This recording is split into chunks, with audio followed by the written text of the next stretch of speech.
Hey,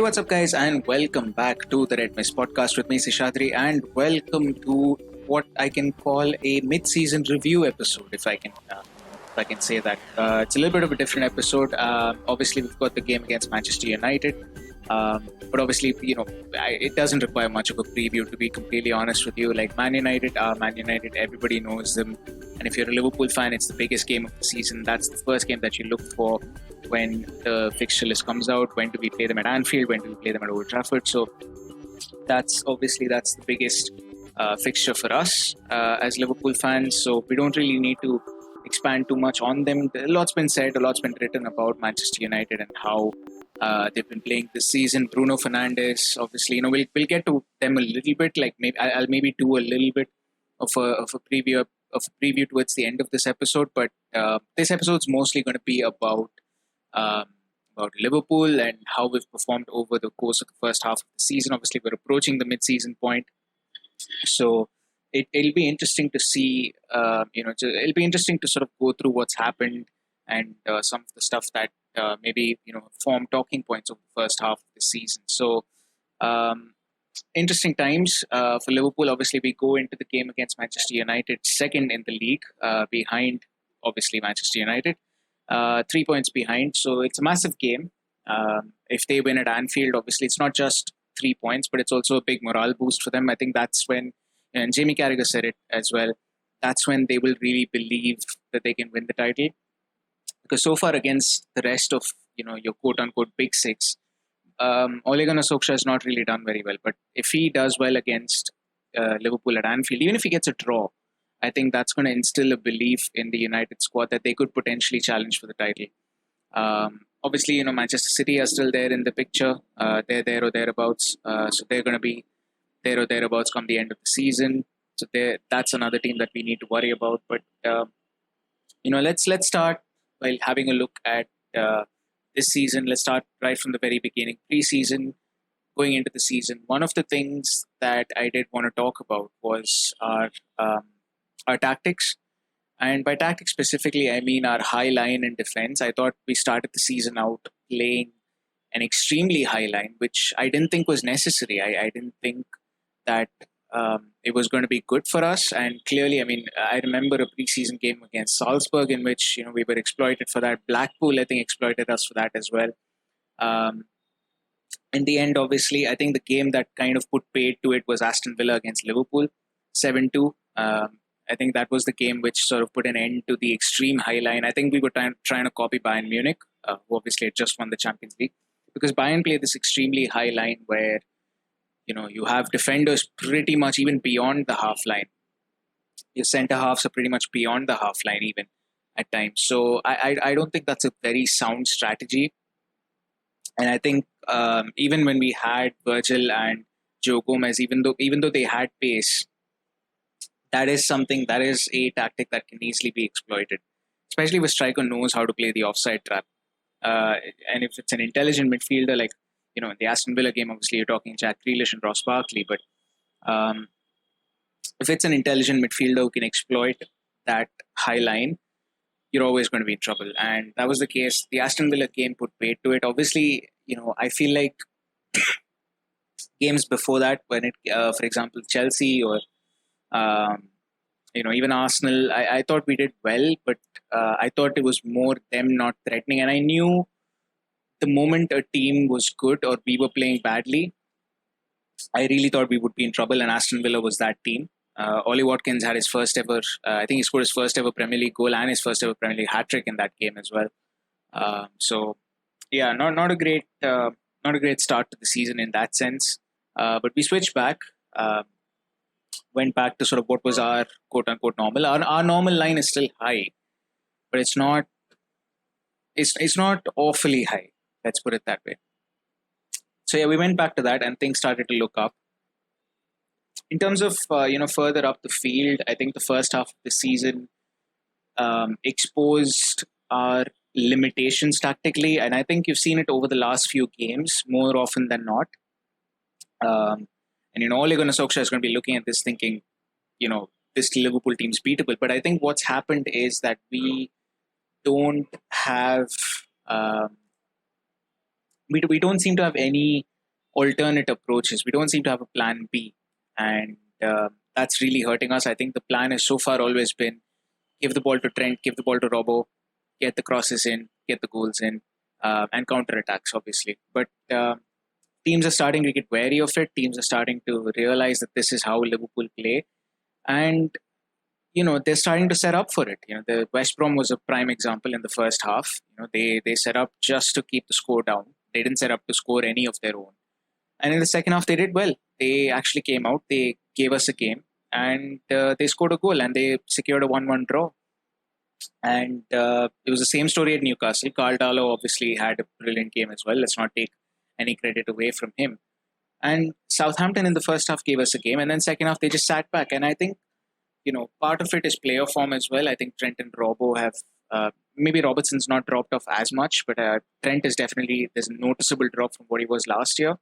And we'll get to players in a minute this episode, but it's just it just feels like we don't have a plan B. And I know Thiago was brought in as that plan B to break defenses down from the middle. And, I know Thiago was brought in for that. And we saw glimpses of what he could do against Newcastle, for example.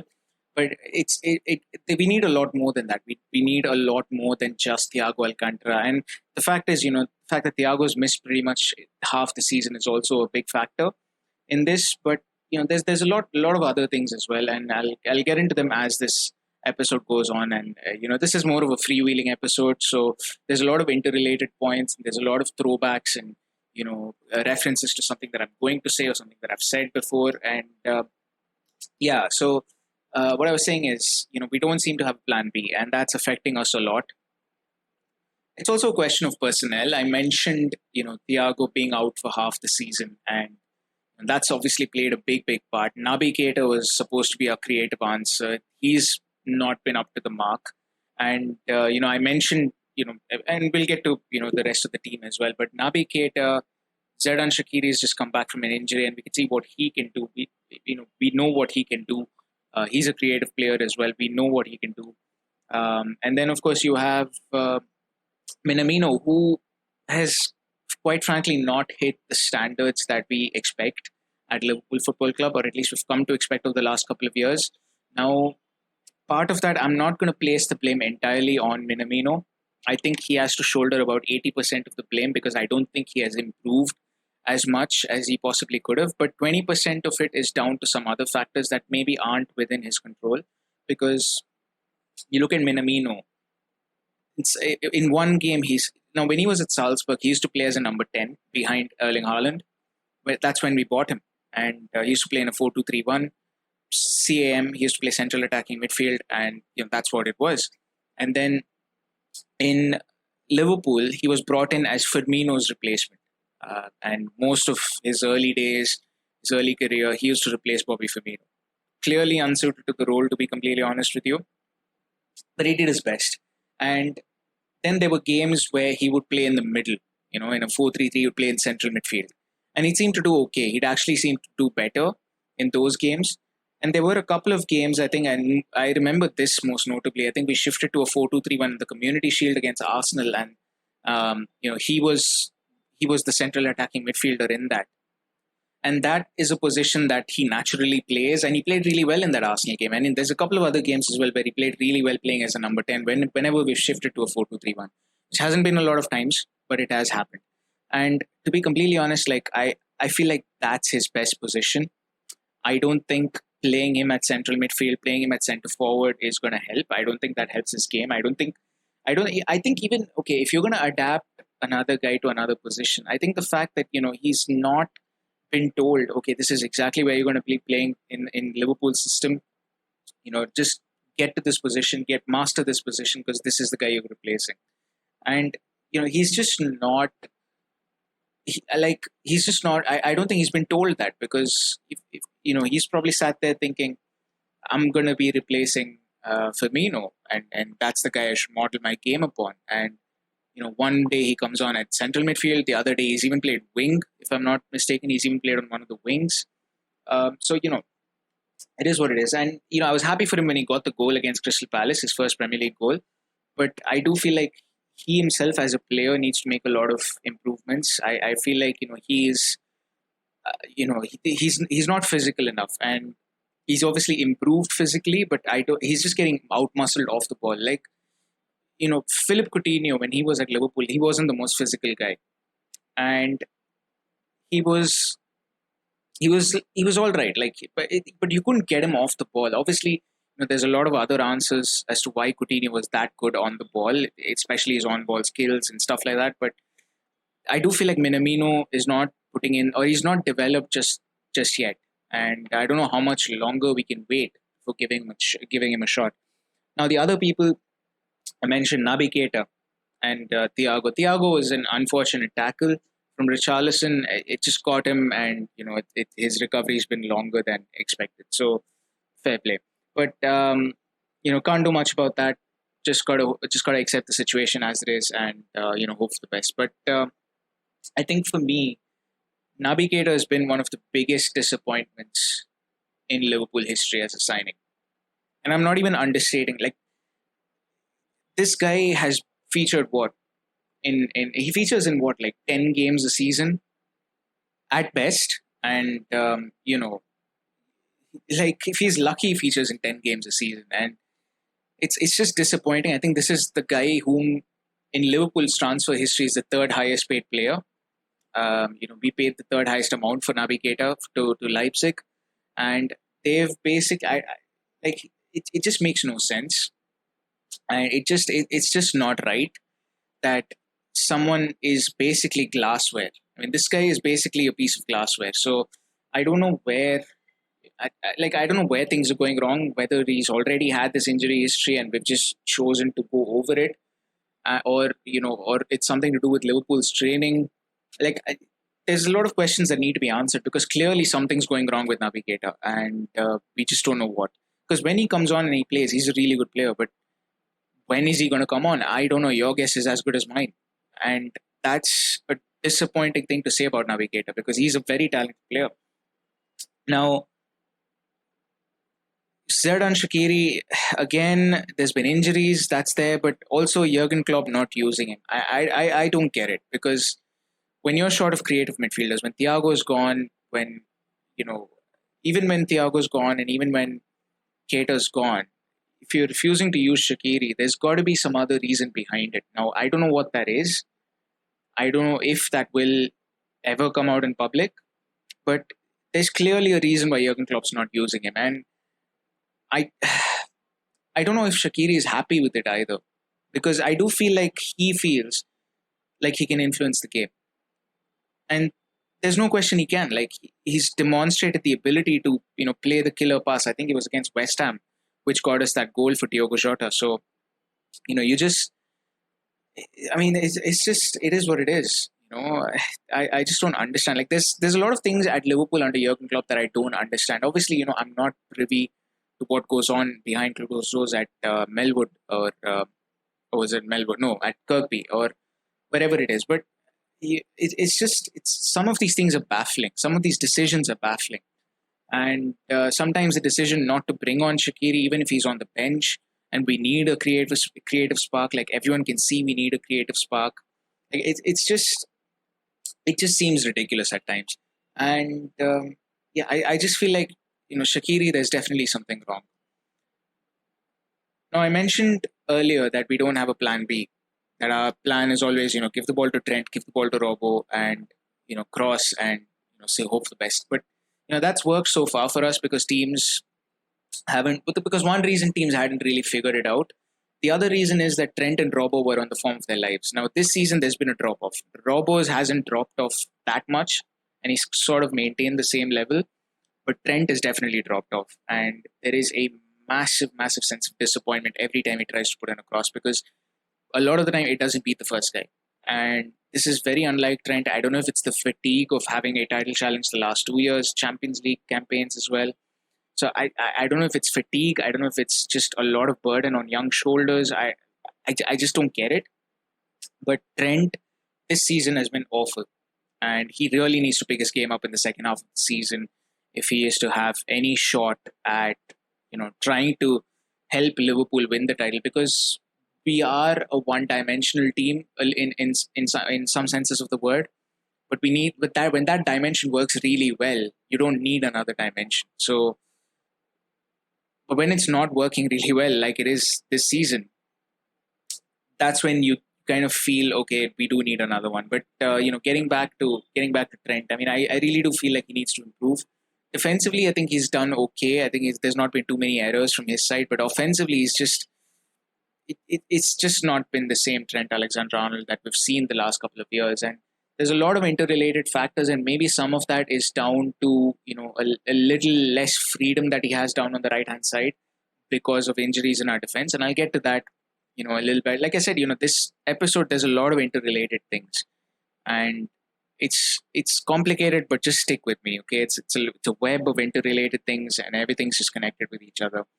Uh, Robertson, like I said, he's done well, so I'm not too fussed about him. But his backup though, Kostas Tsimikas, injured half the time. Like, I mean, he got COVID early on, so that's not his fault. I'm not going to blame him for that. But he got injured as well, and even when he's played, he's not.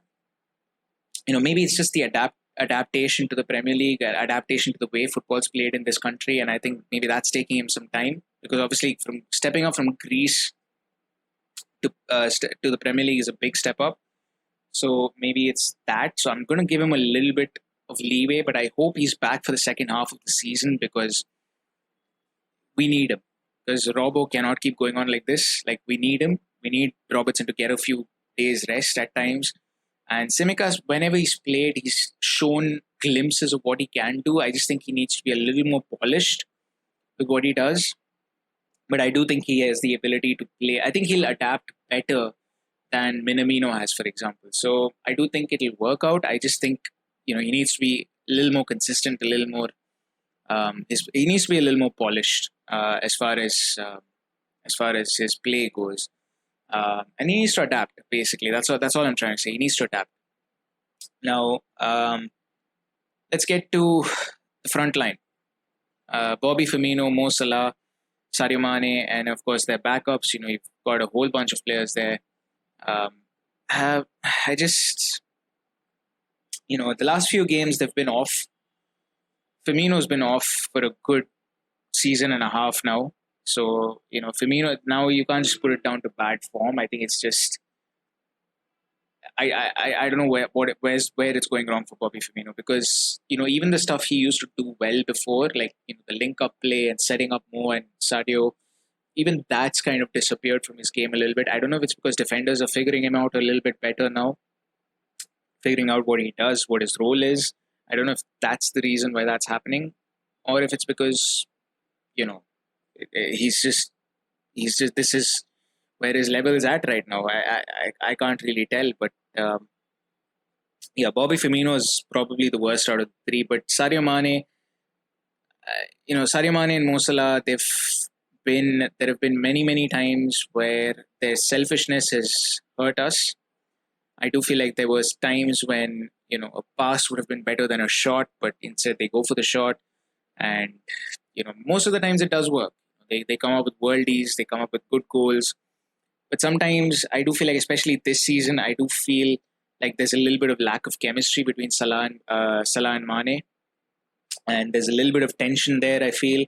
Unspoken tension, maybe. I don't know what that is all about. But I just feel like we're not at the same level of fluidity that maybe was there last season. Now, again, that can be due to fatigue. That can be due to a lot of other factors, but I do feel like there's something missing there. There's that little bit of spark, that little bit of fire that's missing there. And it's disappointing. Like, having seen the level of play, having seen what these guys are capable of, their performance this season has been a little bit disappointing. I can't lie. It's still a good season, but it's been a little bit disappointing. And obviously, the three of them struggle when they have to face a defense that's packed. When they have to face a defense like West Brom, for example, which have 10 men behind the ball. Same thing at Newcastle, Southampton in the second half. They struggle. And it can't. Of course, I know it's not easy. Trying to play through that sort of a defense, and it you know there's a lot of factors that go into this run of bad form that they're having at this moment in time. So, but you know what? They're quality players, and eventually the quality will come through. I just hope it's sooner rather than later. I also think, like I said, it's fatigue. I also think it's the absence of Diogo Jota, and I'll get to that in a minute. I also think it is, there's a lot of things that are going on which can be explained by something else, something or the other. Now, Diogo Jota, for me, he is the signing of the season in the Premier League. I think nobody expected him to have the impact he does. Obviously, he's a Premier League proven footballer. He played really well at Wolves. Um, so for me, I think it's just, he's just adapted really well. He suits our system really well. And I remember saying this, I think, when we signed him. Jota and Mane have very similar statistics. Jota at Wolves and Mane at Southampton had very similar statistics when we signed them. So I didn't, not expect him to fit in well, but I didn't expect him to fit in this well. He's taken to this like fish to water. He's taken to the Liverpool system like fish to water. So, for me, Diogo Jota is absolutely the signing of the season. Now, the Midtjylland game, do I agree with him being played in that game? I don't, because that is, to me, and I will still maintain it to this day, that is the one game where you didn't need to play anyone.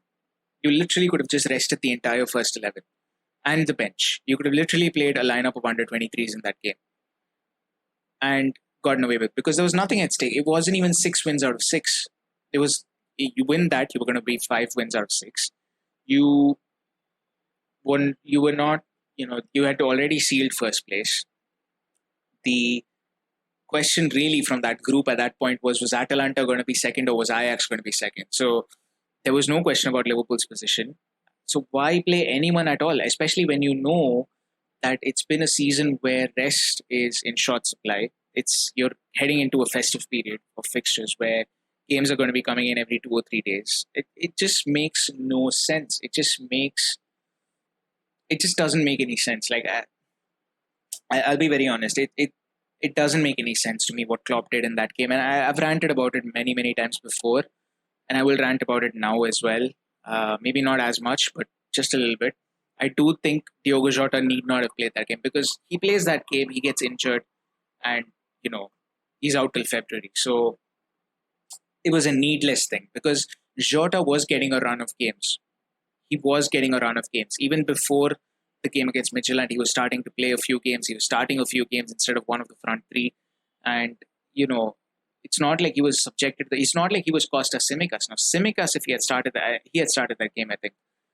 Now Simicas starting that game made sense to me. I'm not going to argue that decision, because Simicas hasn't played for a while. Robbo needs a rest. Might as well, get 2 for 1 in that sense. But this, I just can't accept it. I just cannot accept Diogo Jota not starting.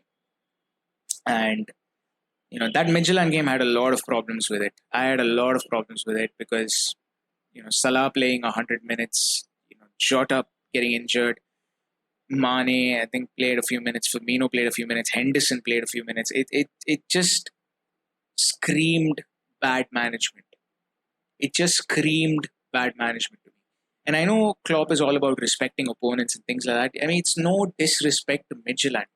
It's just good team management, because if the tables were turned, if Midtjylland were in the same position that we were, and we were in the same position that Midtjylland were, where you knew you were out, Midtjylland would have played barely anyone from the first team, if at all.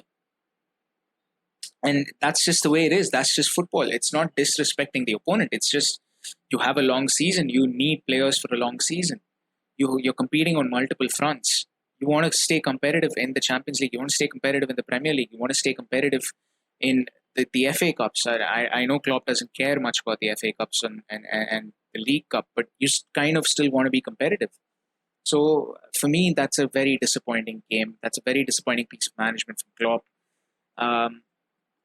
But getting back to Diogo Jota, obviously, I said, I think to me, he's the signing of the season. He's fit in really well with his team, and I just think this is a season that we need Diogo Jota with. We need Diogo Jota, and we need him fit. We need him to be playing. And the fact that he's injured is forcing the front three to play game after game after game, and that's obviously bound to take a toll. And Diogo Jota, the one thing he offered that others didn't, the quality was never lost when Jota was on the pitch.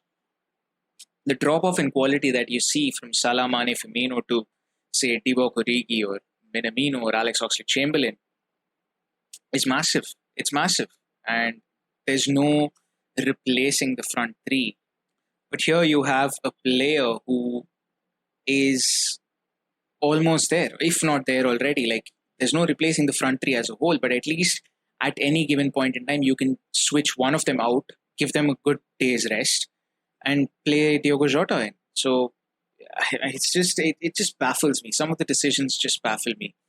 Um, let's get to Curtis Jones as well. I want to mention him before I move on. I think I mentioned in my very early on in one of my episodes that this was a season that I expected Curtis to become an established Premier League role player, and he's done much more than that. I think the West Brom game. I think he obviously made a mistake, but he's young, he's learning, and so far, aside from that one game and that one mistake, he's done really, really well. He's become much better, more reliable, more available than any of the other so-called established midfielders that we have in the squad. And I think that's he's done really well, and I genuinely wouldn't be surprised if an England call-up comes up soon, because if I'm not mistaken, he's already trained with the England senior team, even though he wasn't called up for them. But I just won't be surprised because he's done really, really well. He's impressive. The game against what was that, Tottenham, he played brilliantly in that game, finding half spaces and just absolutely wrecking havoc with the Tottenham defense. So for me personally, I thought Curtis Jones was the standout player, the breakout player of the season. So for me, his career can only go upwards from here. I don't think he has much to be worried about other than injuries potentially, but he's done really, really well. Hopefully, he can keep moving forward. Now let's just get back to defense, right? Defense, I think, and we can't talk about our defense this season without talking about the injuries. And I think Virgil van Dijk and Joe Gomez, losing the two of them is a massive blow for any team. It's unthinkable. You lose your first choice and your second choice defender. You're left with only Joel Matip because Dejan Lovren's left for Zenit in the summer, and you're left with just Joel Matip playing alongside Jordan Henderson or Fabinho, as is the case right now. Reece Williams, Nat Phillips. Those are your options at centre back, and it's not a good look. It's just not a good look, and I don't think. It's just very, very disappointing. I think because look, Klopp said it's very hard to have four quality centre backs at any club, but you look at any club, you need that. You need four quality centre backs, especially when you have someone like Joel Matip who apparently can't go 5 games without needing a rest, and it's just we can't, when you're a club as big as Liverpool, when you're a club that's looking to compete in every single trophy, in every single competition that you enter, you can't afford to carry passengers with you. And at this point, Joel Matip and Naby Keita are passengers. And I know Naby Keita is not a defender, but he happens to be included in this conversation. Alex Oxlade-Chamberlain for me, is on the verge, but if he can prove himself to be reliable in the second half of the season, I'll maybe give him another shot. But same goes for Alex Oxlade-Chamberlain as well. If he's not reliable, we can't afford to carry passengers. So it's one thing if you're in the team, you're available, but you're not good enough to play, you need to be shipped out then as well. But it's another thing if you're not even, it doesn't matter how good you are, if you're just not there to play. And that's just the case with Matip and Naby Keita. Now, right now, I don't even know if Matip's going to play the Manchester United game tomorrow. And that's a big, big worry because then you're thinking of Fabinho, who's done impressively well at centre-back. You're thinking Fabinho is going to have the options that are going to start alongside Fabinho. The options are Nat Phillips, who is 23 And I think at this stage, if he was good enough for the Premier League, he would be in the Premier League regularly starting. So we know Nat Phillips, and honestly, I think my opinion of him is he's an old school centre back. Doesn't suit Liverpool's style of play, but I do think he has a career in the Premier League. I just don't think it's at Liverpool. I don't even think it's at a mid-table team. I think at best he's probably a championship defender, maybe a lower tier Premier League defender. Like you're talking maybe West Brom or Fulham, for example. So at best he's that. So you've got Nat Phillips, then you got Reece Williams, who is 18, 17, inexperienced. I know he's played a couple of Champions League games and stuff like that, but he's inexperienced. And he has played non-league football before this. And you expect him to go up against Rashford. He did, now don't get me wrong, he did really well against Son Heung-min and Harry Kane, but that's a Jose Mourinho side. And those are two very, very good forwards, no question about it. But that's a Jose Mourinho side. Jose Mourinho sides are set up to defend most of the game. They don't quite attack as much. But you can't expect Reece Williams to go up against Bernardo Silva or Riyad Mahrez, for example. So, or Raheem Sterling, for example. So, or even Manchester United, like Bruno Fernandes, Pogba, Martial, Rashford, like these are players who can hurt you, and you can't expect to go against them with an inexperienced teenager in your backline. And it just makes no sense to me. And like the fact that we didn't buy another defender in the summer didn't make any sense to me. It's the one gaping hole that we have in our squad, and we need to address that. They've performed well, Nat Phillips and Reece Williams. They've obviously, they're inexperienced. They've deficiencies in their game, so they've been caught out a few times. But generally, they've been good.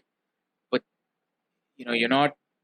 If this is the level of Liverpool, if the level of Liverpool's 100, these guys are at like 50, for example, and that's a big drop off. And you can't have that. Now, Jordan Henderson at centre back, you'd think might work. He's an experienced player, captain, plays in a holding midfield role. Obviously, Fabinho has played there. Now he's playing at centre back. Now Henderson is playing at centre back. But I've watched Hendo play two games at centre back, one against Flamengo in the Club World Cup and one against Southampton. Both games, he was abysmal. And I'm the biggest Henderson fan there is. I love Jordan Henderson.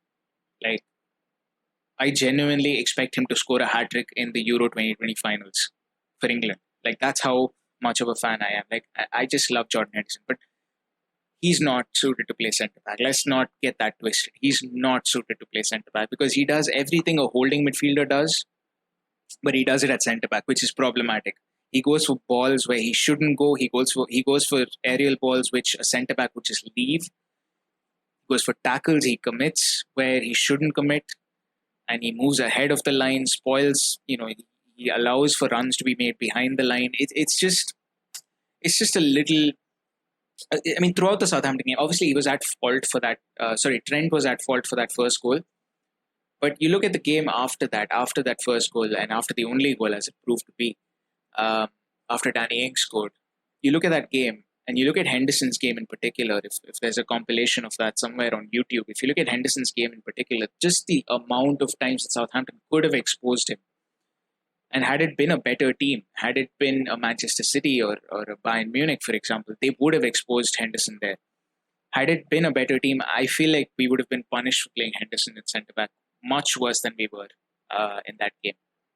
So for me, if those are your three options going into the game against Manchester United, if you're facing Bruno Fernandes, Marcus Rashford, Anthony Martial, Edinson Cavani, and Paul Pogba, and this is your centre-back lineup, Fabinho plus Reece, Nat, or Hendo, like, you're not giving yourself much of a chance. But unfortunately, that is the situation. And I hope Matip's fit. He's taken part in 2 training sessions, so I hope he's fit. But injuries in defense have hampered us a lot this season, and a lot of games where I felt like if we had a fit defender, we would have done better. Like, there's a lot of games I've felt that, and I think the fact that we don't have a fit defender also hampers us going forward, because now we're forced to play a little bit deeper than we usually would, because Fabinho, as good as he is, he doesn't have the pace. Reece Williams and Nat Phillips, don't even get me started. They definitely don't have the pace. So you're talking about a deeper line. You're talking about Trent and Robbo not having the freedom to go forward as much. So all of these things combined is very it's disappointing. I like I'm just disappointed in the recruitment over the summer, and I just feel like it could have been better because centre back was a hole that we needed to address. And I know they've addressed the depth in the front three with Diogo Jota, and I know they've addressed the um, depth at left back with Costa Simicas, but depth at centre back is something that we needed, especially since Dejan Lovren left. Because what Dejan Lovren may not have been the best defender we've ever had, but he was available. He was there game in game out. So for me, it's disappointing. That's all I can say. Um, Now, and I'll get to recruitment again when I'm talking about January transfer window. I don't know if I'll do it in this episode or if I'll do it some other time. Uh, but I will get to them because I'm giving the recruitment department a little bit of a chance to address this in this window, but we'll see what happens. Now, we can't talk about the first half of the season and not talk about VAR.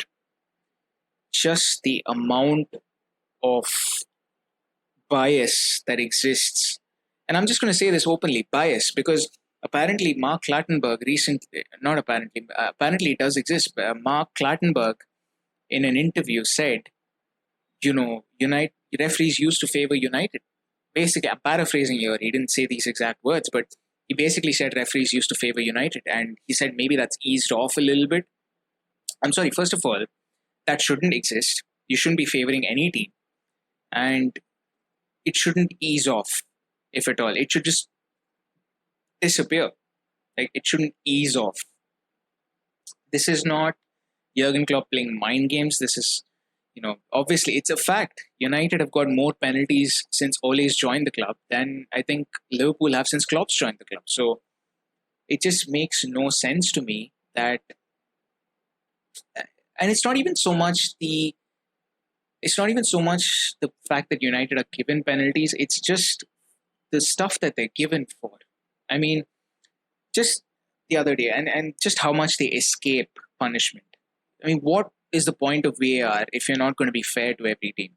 Like, that's just my question. Because one day you see Harry Maguire just wrestle Azpilicueta to the ground. Like, this is an MMA tackle, a rugby tackle, and get away with it. And the next day, you see Sadio Mane's armpit hair offside, and you declare that that's offside. Like, it just makes no sense. And VAR was brought in for clear and obvious errors. I'm sorry, but you're not, as an assistant linesman, you're not going to see a toe being offside. Like, no offense, you're not going to see a toe being offside. You're just not. And there's so many instances, not just Liverpool. There have been other teams as well. I think Ollie Watkins recently with Aston Villa had an incident involving him. There's just been so many incidents, and it makes no sense. It just doesn't make any sense, VAR, the way it's being used. I've ranted about VAR a lot, so I'm not going to go too much in detail, but you can safely say that VAR has cost us a lot of points. Like the Newcastle game, for example. Carl Darlow just absolutely bear-hugging Sadio Mane's leg. That should have been a penalty. That definitely should have been a penalty, but apparently not. So where is that line? Like Jordan Pickford, that's the biggest one. I mean, the excuses that were given, it's ridiculous. It's ridiculous. I remember the Jordan Pickford one. So Pickford absolutely takes out Van Dijk out for the season, and Pickford doesn't even get a yellow card, let alone a red. Why? Because Van Dijk was apparently offside. So if someone's off, I said this in my raw reactions for the Everton game, like, so if someone's offside, you can do whatever you want to them. Like after that, like if someone's offside and is coming for the ball, and I see that he's offside, I can just go straight punch him in the face. I can just gut punch him. I can just absolutely choke slam him or something, and I'll still be fine because he was offside. Offside was the first crime. Pickford should have been red carded. Michael Oliver came and said it the other day, but what's the use now? You should have admitted it right then after the match that he should have been red carded. Like now, it makes no difference to me. You should have sent him off then. I don't know what these guys. They don't have brains. Like English referees have just don't have brains. I've lost my faith in English referees completely. Like I had no faith in them when VAR was not there. But the fact that VAR is there, it's exposing more and more of the referees. And like it, they're just if I'm telling you, if Pickford does that same thing on Harry Kane, Pickford's red carded because Harry Kane is England's golden child. But because he did it on Virgil van Dijk, they're not going to bat an eye. So it's just so many episodes like that, so many things like that, so many disappointing moments like that with VAR. It's just like I could go on and on, and I'm sure every team and every fan could go on and on. But it's just ridiculous how much of an effect that has had, and how much it has exposed English referees and what they do. Now, finally, I want to talk about Jurgen Klopp. We've talked about a lot of things that affected our first half of the season, but I want to end it with Jurgen Klopp. Look, I love Jurgen Klopp. I don't think there's any Liverpool fan who doesn't. Okay, nobody's going to go and say, "Oh, take me back to the glory days of Roy Hodgson." Like nobody's ever going to say that.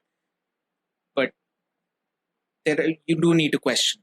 Your love cannot be so blind, so unconditional that you shouldn't question Jurgen Klopp. Okay, so there are a few things.